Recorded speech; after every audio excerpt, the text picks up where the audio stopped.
Nabi doa lagu itu, ya Allah, jadikanlah Islam, mulakanlah Islam dengan dua orang Umar. Dan Allah Taala pilih Umar bin Al-Khattab masuk Islam. Dan bila Sayyidina Umar masuk Islam, tuan, dia jumpa Nabi dan dia dah masuk Islam. Dia kata kepada Nabi, ya Rasulullah, ma hadzal istighfar, wahai Nabi, apa masa itu sembunyi-sembunyi ini? Dan dia terus mencapai pedangnya dan dia pergi ke Kaabah dengan menaiki kudanya. Islam ni tuan-tuan, dia bermula selama berapa tahun sembunyi. Dan setelah masuk Islamnya Umar, terus Islam ini didakwakan secara terang-terangan. Dan antara orang terawal yang bawa Islam secara terbuka ialah Umar sendiri. Tak kala dia pergi ke Kaabah dengan menaiki kudanya. Kemudian dia menyeru. Saya ingat kata-kata ni orang belah tahu. Sebab dia ada satu tulisan khas paling bicara di tempat saya. Umar kata apa? Umar kata man arada an tahqidahu ummun. Dia kata fal yuqabilni qarfal wad. Umar kata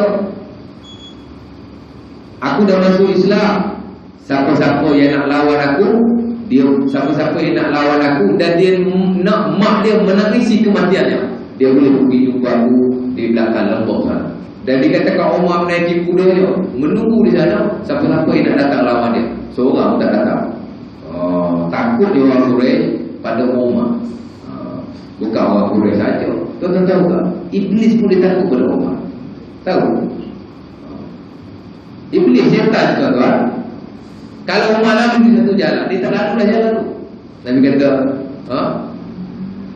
Nabi kata, idza salaka Umar fajjan, fasalaka asy-syaitanu fajjan ghairu fajji. Nabi kata bila Umar lalu satu jalan, syaitan tak lalu dah jalan itu, melainkan syaitan akan cari jalan yang lain. Oh, sahabat maafnya tu. Syaitan pun takut pada tu. Itu dipanggil Umar Al-Khattab. Dan dia ni tuan-tuan, antara salah seorang yang dijamin masuk syurga di kalangan 10 sahabat yang lain, 9 sahabat yang lain yang dijamin masuk syurga. Sahabat dia sebenarnya Allah Ta'ala redha pada dia. Tapi orang Nabi pilih secara khusus yang Nabi sebut dalam riwayat yang ada yang masuk syurga. Dia panggil 10 orang yang dijamin masuk syurga. Dalam syarak ada istilahnya tu, Al-Asharatul Mubasysyirin bil Jannah. 10 orang yang dijamin masuk syurga. Sahabat 10 orang tuan. Salah seorangnya Umar. Oleh Abu Bakar As-Siddiq. Ini riwayat Imam Tirmidzi daripada Abdurrahman bin Auf. Nabi kata Abu Bakar di Jannah. Nabi kata Abu Bakar tempat dia di syurga. Umar di Jannah. Umar juga di syurga. Nabi kata Utsman di Jannah. Nabi kata Utsman pun di Jannah, di syurga. Nabi kata Ali di Jannah.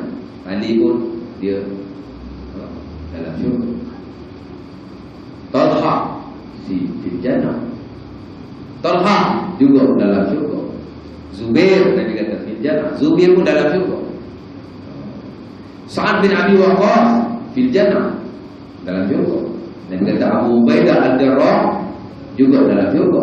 Dan Nabi kata Sa'id bin Zaid juga dalam syurga. 10 orang ini orang yang Nabi sebut secara khusus yang dijamin syurga. Tapi taklah kita kata yang lain itu tak dijamin. Sebab Allah Ta'ala dia kata radhiyallahu ta'ala anhu. Boleh? Jadi 10 yang dijamin masuk syurga, salah seorangnya adalah Umar bin Al-Khattab. Nampak?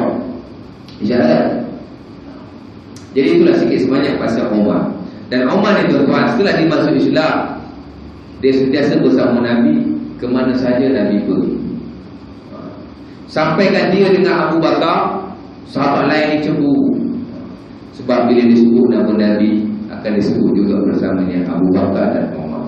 Bila disebut nama Nabi, akan disebut juga padanya Abu Bakar dan Umar. Dia duduk dengan Nabi saja. Sebab itu tuan-tuan, dia antara sahabat yang banyak, kita kata, mentarbiahkan juga sahabat yang lain. Dan dia ni tuan-tuan, Allah Ta'ala sebut juga secara khusus dalam Quran. Ini saya tutup dengan kisah ini. Umar ni saya beritahu dia bengis. Dia bengis. Ada orang ni tuan-tuan, dia bengis. Dia garang, tapi dia buat kerja ikhlas dan dia betul-betul sayangkan Islam. Saya tak saya sebut nama tuan-tuan. Ada seorang pensyarah. Persyarat dia ni alim. Alim. Dan dia juga ada keluar di kaca TV dan kita kenal. Tapi dia tegas. Kita tengok dari luaran macam okey lah. Tapi orang yang pernah belajar di universiti dengan dia, orang tahu dia tegas. Kadang-kadang orang bagi saya mah, oh ni korang ni pun balik itu je. Tapi dia menghasilkan anak murid yang ramai yang jadi alim. Tapi dia tegas. Bengih lah kadang-kadang. Tapi dia bagus. Ada juga lah jenis macam tu. Macam Umar, dia tu juga saya dengar Umar. Betul. Abu Hurairah tuan-tuan, setelah dia masuk Islam, dia pun duduk banyak dengan Nabi. Bahkan tuan-tuan tahu tak? Hadis yang paling banyak dalam dunia Islam ni yang diriwayatkan ialah Abu Hurairah. Kata Ibnu Ala, sahabat yang paling banyak meriwayatkan hadis ialah Abu Hurairah. Tak kurang daripada 6,000 hadis lebih dia seorang je. Sebab tu kalau tengok Bukhari, Muslim dan lain-lain, sikit-sikit Abu Hurairah, sikit-sikit Abu Hurairah, dia banyak meriwayatkan. Tapi ada riwayat yang sahih, dia pernah ditolak oleh Umar kerana membaca satu hadis. Ada juga nanti seboleh. Dia baca satu hadis, kerana Umar tolak dia. Ada lah kisah dia, jadi saya tak suka. Dan cerita Umar ni tuan-tuan.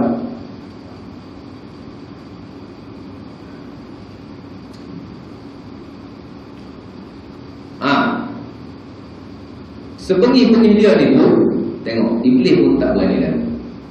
Dan dia ni tuan-tuan, Allah Ta'ala pernah sokong dia. Bila perang Badar, kita tahu perang Badar kan? Perang Badar orang Islam dia menang. Kemudian Nabi dapat menawan beberapa orang kufar. Dan Nabi tunggu wahyu tak turun. Nabi pun bincanglah dengan sahabat. Allah Ta'ala kata dalam Quran, wasyawirhum fil amr. Apa-apa bincang.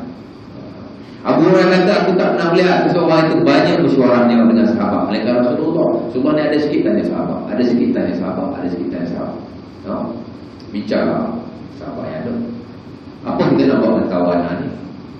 Abu Bakar kata, Umar kata, kita bunuh kawanan. Suruh bunuh. Pasal apa nak kena bunuh? Pasal dia nak bunuh kita. Dan kita bunuh dia. Lagi pula dia ni telah memerangi Islam. Kafir harbi dah. Boleh bunuh. Abu Bakar bagi cadangan. Apa kata Abu Salam kalau kita ambil manfaat. Kalau mana ada harta, kita ambil harta. Dan kita guna untuk Islam. Kalau mana tak ada harta, tapi ada ilmu, kita guna ilmu bagi ajar anak-anak kita. Kalau mana tak ada harta, kalau mana tak ada ilmu, kita guna tenaga. Bagi dia buat kerja untuk Islam. Bincang, lebih ramai yang sokong pandangan Abu Bakar. Secara logiknya memang kalau kita kan, kita pilih bagus juga. Kerana Abu Bakar lebih bersederhana, lebih baik, lebih menguntungkan Islam. Tapi sebenarnya tuan-tuan, pada hakikatnya Umar, pandangan dia adalah betul dan paling benar di sisi Allah. Sebab tu tuan-tuan, agama ni kadang-kadang kita tak boleh pilih dengan kacamata kita. Kita kena pilih dengan kacamata Allah Ta'ala dan nasnya. Tiba-tiba Allah Ta'ala turun satu ayat membenarkan Umar dalam peristiwa. Sampai Nabi dikatakan menangis pasal tak ikut pandangan Umar. Allah Ta'ala kata, tidak layak bagi seseorang Nabi untuk memiliki tawanan sehinggalah dia menyebarkan Islam di atas muka bumi. Dan ayatnya saya melupa. Maka lin Nabi ayakuna lahu asra hatta yusqina fil ardh. Maka betullah Umar dan tak betullah pandangan yang lain. Nampak? Jadi Umar yang baru dia bunyi, tapi dia betul. Dia nampak macam tu lah, tapi dia betul. Dan dia ni tuan-tuan, walaupun dia sahabat yang rapat dengan Nabi, tapi dia kata dia ni pemimpin. Dan dia tidak sempat bermuamalah dengan ilmu dengan para sahabat. Jadi sebab itu tuan-tuan, dia tidak meriwayatkan banyak hadis. Dan begitu juga dengan Abu Bakar As-Siddiq berbanding yang lain. Pasal ialah nak jaga umat Islam. Jadi dia tidak berkecimpung dalam dunia ilmu macam orang lain. Tak macam Ibnu Mas'ud, tak macam Ibnu Abbas, tak macam Abu Hurairah, tak macam Ibnu Umar. Namun begitu, dia ada anak. Dan anak dia juga muncul sebagai orang yang terkedepan dalam ilmu sebanding yang lain yang kita sebut sebagai Ibnu Umar. Umar tak masyhur dalam ilmu pasal dia sibuk dengan kepimpinan. Tapi anak dari Ibnu Umar, salah seorang yang banyak meriwayatkan hadis dan juga mengajar Islam pada sahabat. Kita yang biasa dulu ilmu dia suruh Ibnu Umar, kita kena sana. Boleh? Boleh berhenti? Kena lagi? Yang Ibnu Umar lagi? Dah kira banyak tu.